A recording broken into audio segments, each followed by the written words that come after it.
Muy buenos días a nuestros queridos amigos, hermanos, contertulios, visitantes. Gracias a Dios por esta oportunidad que tenemos hoy de compartir esta disertación, este estudio que nos parece relevante y siempre, como todo el mensaje del Evangelio, es un mensaje de temporada, porque siempre va a haber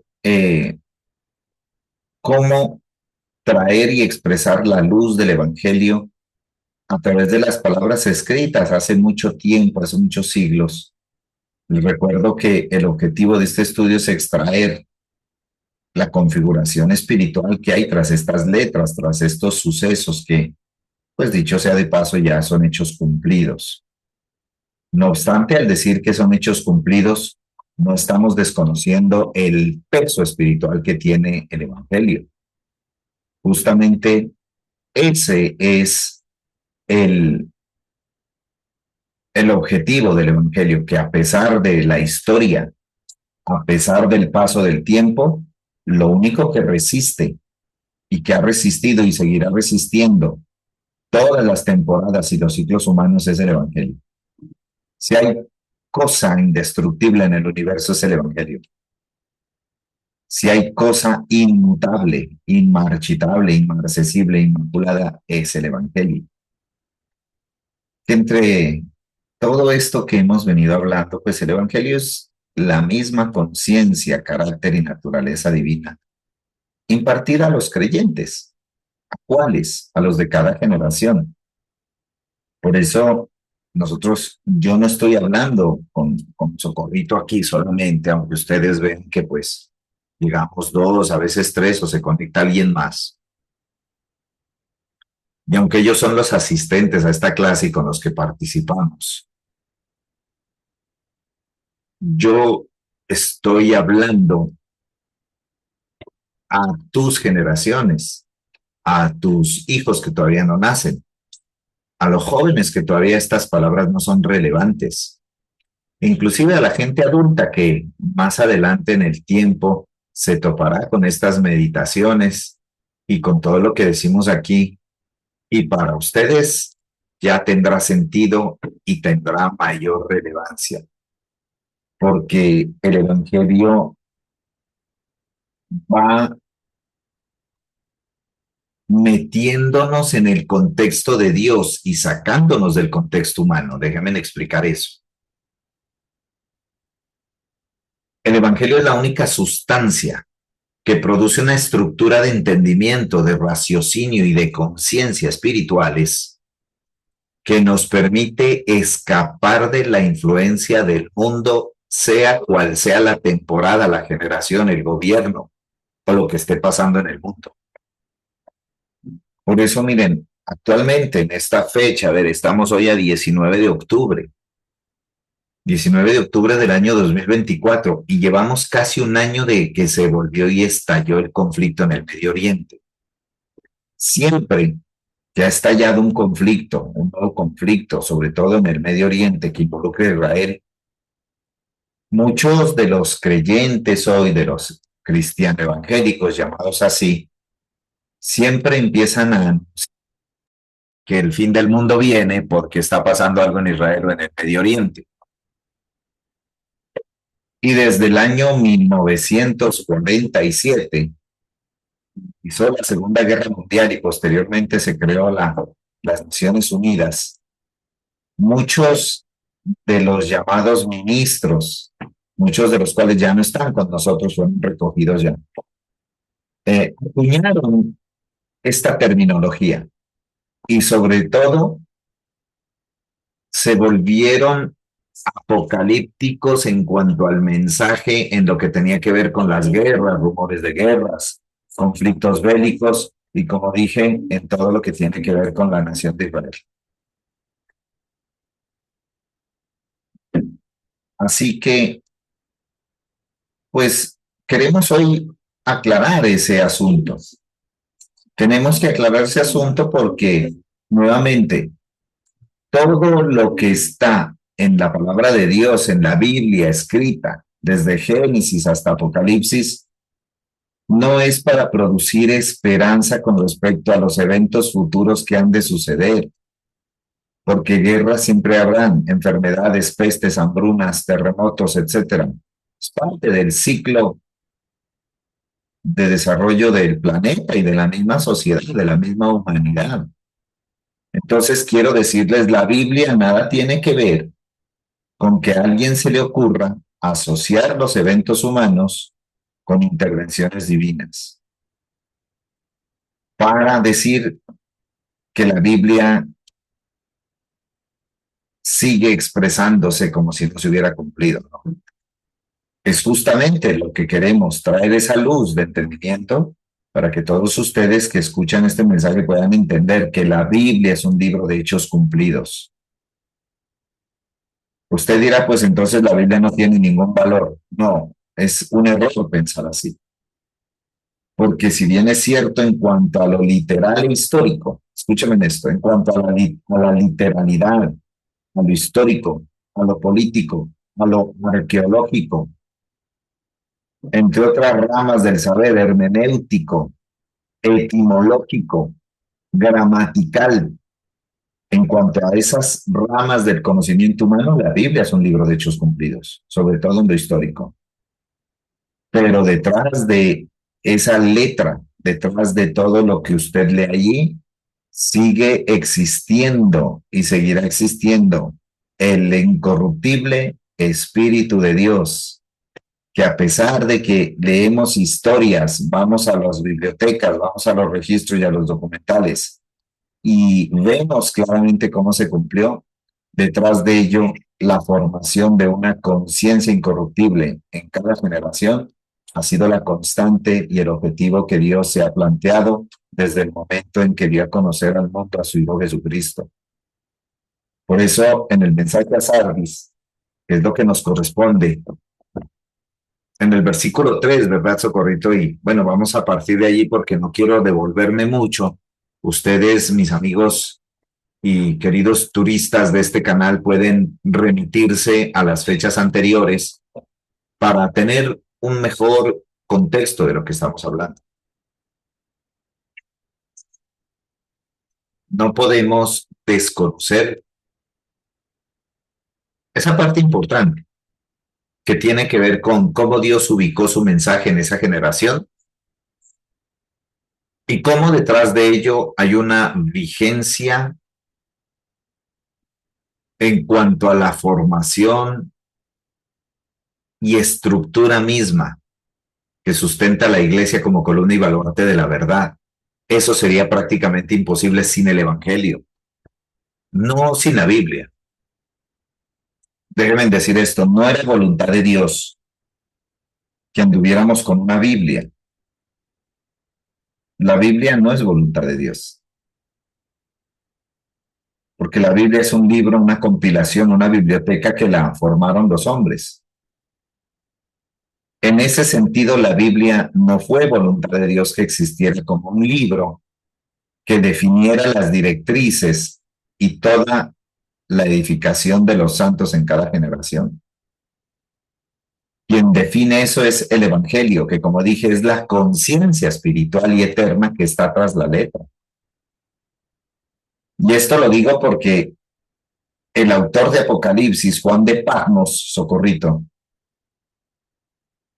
mamá que están aquí hoy, el autor del libro de Apocalipsis, que es Juan de Patmos, jamás pensó escribir un libro, escribir unas visiones y hacer unas declaraciones de todo lo que él recibió en su espíritu, pensando 1000 años después de él. No, Juan de Patmos escribió este mensaje porque en la época y en la generación que a él le tocó vivir, la iglesia era perseguida, sacrada, maltratada. Juan de Patmos escribe para esa generación de perseguidos.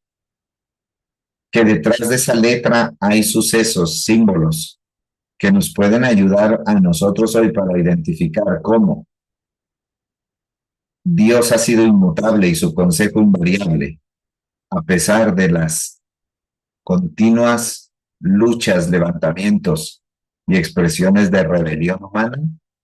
Pues esa es otra cosa. Por eso, capítulo 3, versículo 3. Acuérdate pues de lo que has recibido y oído y guárdalo y arrepiéntete. Aquí viene un proceso con respecto a lo que acabo de decir, la vigencia del Evangelio. Miren, acuérdate de lo que has recibido. Detrás de cada mensaje espiritual, detrás de cada palabra de Dios que escuchamos, a pesar de estar leyendo la Biblia o cantando canciones sacadas de la Biblia, a pesar de ello, detrás de eso hay un espíritu, que es el Espíritu de Dios. Y ese espíritu y esa palabra que tú y yo escuchamos no tiene que ver con las orejas y tus oídos. Tiene que ver con tu espíritu y la configuración de tu alma. Por eso aquí le está diciendo a estos creyentes, lo que has recibido y oído, guárdalo y arrepiéntete. Porque ese es el proceso que produce cuando se escucha el Evangelio, no cuando se lee la Biblia. Socorro, usted sabe que muchos pueden leer la Biblia. Hay mucha gente que le gusta leer la Biblia, no lo dicen constantemente. Nos dicen, yo tengo mi Biblia y yo me dedico media hora a leer la Biblia. Y uno dice, ¿y qué? ¿Y qué efecto tiene leer la Biblia? Porque la gente cree que leer la Biblia afecta sus sentidos temporales y sensoriales. Entonces, cuando una persona va a la Biblia, bajo esa conciencia, que es una conciencia eminentemente humana, el hombre carnal, como dijo el apóstol Pablo, el hombre exterior, no tiene nada que ver con el ser espiritual. Dice que no puede sujetarse a la ley de Dios porque no puede. El hombre carnal, ¿recuerda? El apóstol Pablo hablaba de los dos, en cambio el hombre espiritual juzga las cosas, todo juzga y va haciéndose un depósito dentro de sí mismo, depósito que es incorruptible como la misma naturaleza de Dios. Por eso hablar en términos humanos de lo que es la Biblia, pues nos va a remitir simplemente al académico histórico. Por eso aquí Dios, cuando le dirige el mensaje a Sardis, les habla a estos niveles de profundidad de los sentidos. Lo que has recibido, oído, guárdalo y arrepiéntete.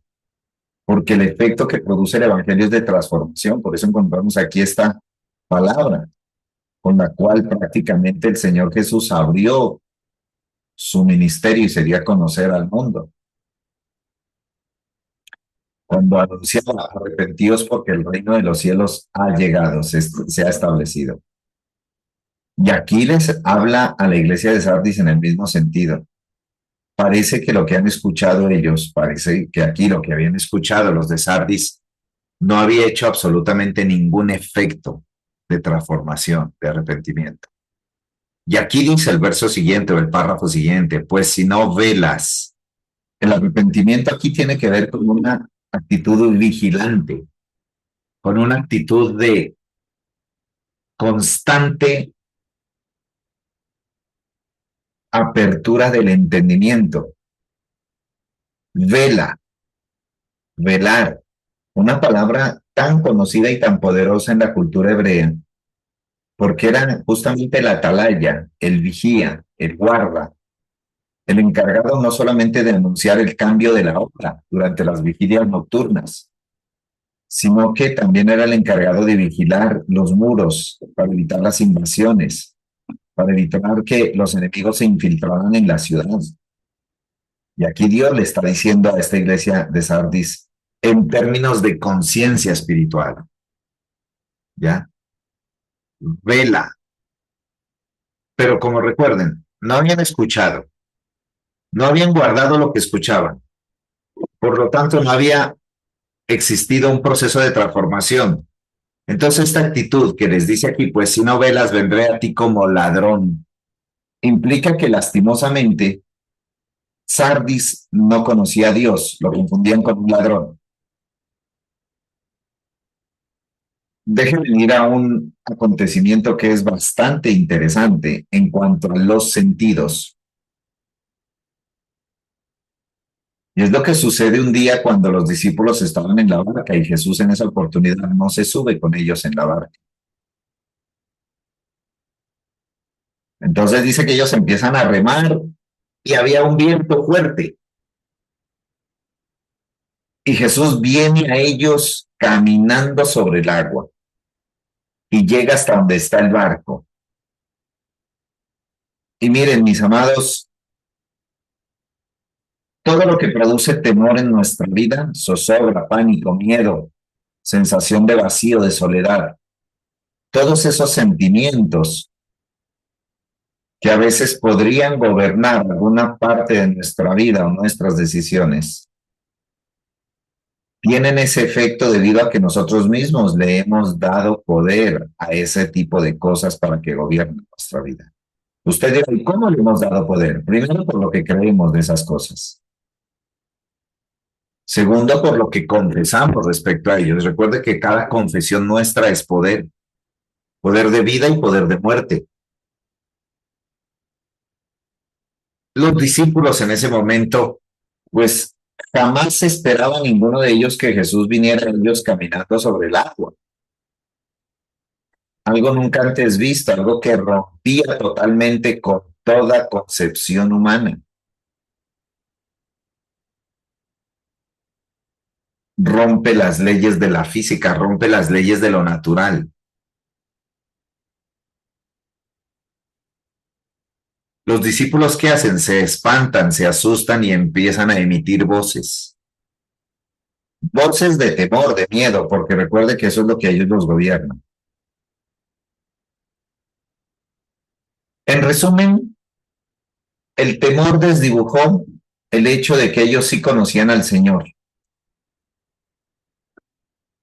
pero en la práctica no lo conocieron.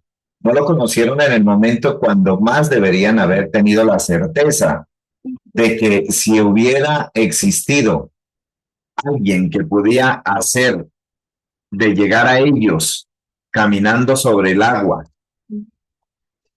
era su maestro, era el Señor. Por eso es que en el relato que ustedes consideran, allí el Señor Jesús les habla. Él les dice, hey, no teman, yo soy. Hermosa expresión, hermosa palabra. Yo soy. Esa expresión que es, según los, a ver, esto es, ahí se me fue el nombre. Caritas. Se me fue el nombre de los que acuñaron el nombre de Dios y lo sabían. Y al pasar los siglos se perdió cómo se pronunciaba el yo soy en hebreo.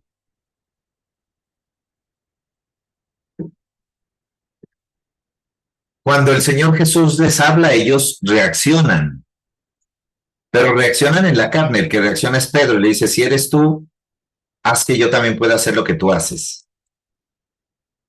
Y esa es la respuesta de nuestros sentidos, es algo instintivo. Esa es la respuesta de lo más bajo de nuestra configuración de conciencia. Yo podría decir, socorrito, esa expresión de Pedro, si eres tú, Señor, ordena que yo también haga lo mismo, es la voz de la serpiente. Su alma y sus emociones lo retan a Jesús. ¿No ha sido así siempre con la serpiente? Eso es lo que usted ve allí. Entonces, Jesús no es que cede ante el reto, sino que quiere demostrarle a Pedro que él gobierna toda circunstancia, inclusive las de ese momento. Entonces dice la Biblia que Pedro pues baja de la barca, baja al agua y empieza a caminar. No sabemos cuántos pasos dio, pero empezó a hundirse. Porque nunca el pensamiento humano puede flotar en la conciencia divina, amada. Todo pensamiento humano va a fracasar si tratamos de sacarlo a flote en lo que es eterno, divino, inmutable e incorruptible. Por eso es que Pedro parece que caminar en la obediencia a la palabra de Jesús, pero no, Pedro no está caminando en la obediencia a la palabra, porque Jesús lo llama y le dice, Pedro, ven, y Pedro se baja. Pedro se baja para comprobar lo que la serpiente le está diciendo. No porque confiara en la palabra del Señor. Recuerde que Pedro dice, si eres tú, tal como en la tentación en Mateo 4, si eres hijo de Dios, ordena que estas piedras se conviertan en pan. Acá Pedro le dice, si eres hijo de Dios, ordena que yo camine. Dio dos pasos y se hundió. Yo sé que ustedes no se habían dado cuenta de ello, pero allí tenemos que lo mismo le pasa a Sardis. Sardis cree que conoce a Dios por unas obras que practica. Y es el gran problema de muchas denominaciones y congregaciones el día de hoy. Creen que son cristianos, que son iglesia, cuerpo de Cristo, porque tienen grupo de alabanza, porque cantan Levántate Señor, porque tienen grupo de danzas, tienen banderas, porque hacen vigilias, porque hacen liberaciones, porque ungen con aceite, porque tienen un local, porque tienen un auditorio con luces discotequeras, porque tienen un apóstol con 4 camionetas y 10 guardaespaldas, entonces creen, yo conozco tus obras. Nada más alejado de la realidad, Socorrito. Justamente esas obras son las que no dejaron que Sardis conociera a Dios. Por eso dice, vendré a ti como ladrón. ¿Y por qué como ladrón? No lo diré, pero ¿cómo el Señor? Porque ellos no conocen. Para ellos iba a ser como ladrón, porque no lo conocen. Querida Socorro, ¿cuánta gente hoy que cree que porque lee la Biblia conoce a Dios? ¿Cuánta gente hay que creen porque van el domingo a dormirse al culto, creen que conocen a Dios? ¿Cuánta gente que cree que porque se conectan a 5 o 10 minutos mal conectados a una palabra los miércoles, creen que conocen a Dios? O porque creen que hacen algo. Por eso es tan importante entender el yo conozco tus obras. Dios nos conoce cuando hacemos las obras que Él propone en nuestra vida. De otra manera, Dios no nos conoce, porque recuerde que nosotros fuimos creados en Cristo para buenas obras, las cuales Dios preparó de antemano para que todos nosotros anduviéramos en ellas. Obras preparadas de antemano, lo que significa que conocemos a Cristo como nuestro camino. Y como Cristo es camino, yo transito por el camino, que para mí es una autopista, donde ya todo está hecho, todo está pensado. Están listas las señales, todas las señales. No existe tal cosa como que se hace camino al andar. Nuestra vida es una réplica de lo eterno. Por eso asegurémonos de que yo conozco tus obras sea verdaderamente las obras que el Padre quiere que manifestemos al mundo. Lastimosamente, Sardis, los creyentes de Sardis estaban absoluta y totalmente perdidos en el limbo espiritual. Sería interesante, querida Socorrito, aquí, porque ya no lo recuerdo. De pronto, no sé si usted tenga memoria de una investigación que hicimos, ya va a ser hace un año, con respecto a cómo era la ciudad de Sardis, cuál era predominantemente la cultura en Sardis, qué deidad y qué templo había en Sardis, y todos estos aspectos para entender cuáles eran las obras que Sardis hacía, que no eran las obras de Dios. Sería interesante, como le digo, no sé si ahora que le dé la palabra usted recuerde algo de Sardis o pueda tomar nota o tener sus notas allí de lo que investigamos hace tiempo, de no solo el significado del nombre Sardis, sino que miramos unos videos históricos de Sardis hoy, principalmente que eran en la región de Turquía. Bueno, pero si no lo tenemos a mano, Socorrito, les quedará de consulta o de tarea para nuestros amigos. Vendré a ti como ladrón y no sabrás a qué hora vendré sobre ti. Wow, qué tremendo es.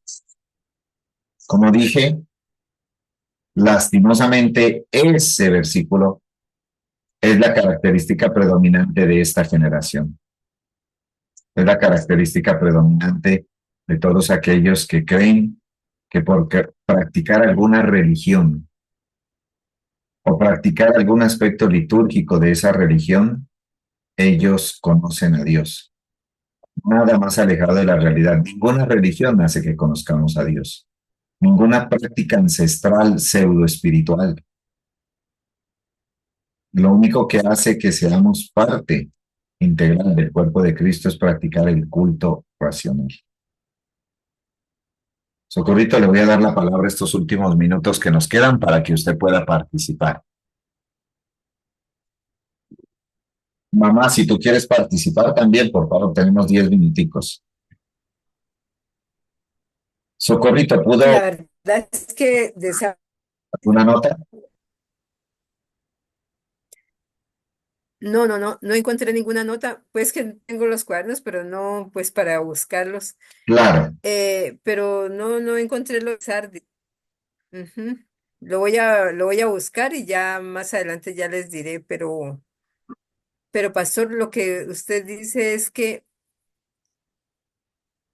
imagínese cuán equivocado está uno que cree que porque uno hace cosas, obras, uno está bien con Dios y eso está totalmente errado, porque no es así. Si no tenemos la conciencia de Cristo, como usted siempre nos ha enseñado, es mejor ni siquiera ir a la Biblia, porque todo lo distorsionamos con nuestra conciencia humana, comparte la conciencia humana. Entonces, no, yo digo que, porque ve aquí tengo la K2 y dice, por tanto, recuerda lo que recibiste y oíste, obedécelo y vuélvete a de tu pecado. Y está. Porque si no te despiertas, vendré como un ladrón y no sabes en qué momento vendré sobre ti. Imagínese. Ahí está O sea, es que, clarísimo que ellos no conocían, está clarísimo que ellos no conocían a Dios. claro, entonces les dice que se despierten. No están conociendo a Dios realmente. Como diríamos acá en este contexto, que se avispen. Ajá, sí. Por eso allí cuando dice que, dice en una parte, despiértate tú que duermes para que te alumbre Cristo. Así Creo es, que es Pablo, ¿no? Que dice, el apóstol Pablo a los Efesios. ajá. Entonces, imagínense, tenemos que estar despiertos nosotros también con nuestros sentidos espirituales para poder llegar a entender y no estar dormidos como Sardis, pues. Y a lo mejor harían las obras, pero no en el contexto de lo que Dios quería, ¿no? Ciertamente, Socorrito, porque las obras que ellos hacían desdibujaron la obra de Dios. Claro. Tal cual hoy, Socorrito, tal cual hoy. Usted sabe que hay muchas denominaciones y congregaciones donde literalmente se sacó a Cristo de la escena y se puso un nombre. Y ellos creen que Ujú, son iglesia. Y la ujú, gente que va allí cree que esa es una expresión del cuerpo de Cristo. ujú. Yo, Así es. yo soy muy duro en esa parte. Me dicen que tal vez juzgo con dureza, pero es que la historia y el testimonio de la gente que asiste a esas sectas da cuenta de lo que digo. La misma gente que ha asistido a esas sectas pseudo religiosas, pseudo espirituales, que es maltratada, de la que se han aprovechado. ¿Por qué? Porque solo les interesan las liturgias. Miren, tengo una estudiante que me dice, pastor, estuve cerca de 3 años en una congregación, pero nunca recibí la palabra. ¿Cómo está eso? Le dije, ¿cómo que estuviste 3 años en una congregación y nunca pudiste recibir la palabra? No, pastor, porque a mí me ponían era en la cocina y todos los domingos yo cocinaba. Y cuando yo le decía a mi pastor, a mis pastores, pastores, yo quiero que me dejen recibir la palabra, yo necesito crecer y conocer la palabra. No, usted es más productivo que cocina porque hay que hacer las ventas. ¡Ah! 3 años aguantó allí. Por eso, en la medida que ingresó a nuestra clase, a la escuela, Socorrito, pues dice, pastor, yo sé que hay muchas cosas que usted dice que, bueno, uno queda con la boca abierta, porque yo nunca hemos escuchado a nadie hablar de estas cosas. Por eso le digo, soy crítico de las sectas mal llamadas cristianas, donde no se habla de Cristo, al contrario, se oculta a Cristo. ¿Detrás de qué? De liturgias, de celebraciones, de todo lo que es del alma. Les Todos los preocupa más, entretenimientos. sí, les preocupa más el entretenimiento evangélico, que en realidad la gente piense. Ujú. Entonces, amados, pues tenemos esta responsabilidad nosotros también de seguir adelante en esta expresión espiritual. Así es, así es. Pastor, si nosotros que llevamos, yo ya llevo como que voy a cumplir 5 años, ya cumplí con ustedes. Pastor, y todavía hay cosas que lo dejan a uno, por ejemplo, lo del domingo, La conciencia humana y la conciencia divina, Adán y Eva. Adán y Eva. Imagínense todo lo que la película que uno se había le formaron, pues, porque no es que, Absolutamente, Socorrito. Y yo decía, bueno, estas cosas que no alguien tiene que decirlas. Ah, yo para qué me prevengo. Señor, voy a hacerle con todas, Señor. Dame sabiduría para hablar de estas cosas. De ahí estamos, Socorrito. Adelante, firmes. sí, Gracias a todos ustedes, amigos, que han participado y nos escuchan y nos siguen. Les deseamos un productivo fin de semana desde aquí, desde nuestra amada ciudad blanca de Popayán, Popayán, Colombia, la ciudad del rey. Les deseamos una productiva jornada y un excelente fin de semana. Chao, dejen sus hasta comentarios y luego. preguntas. Hasta pronto.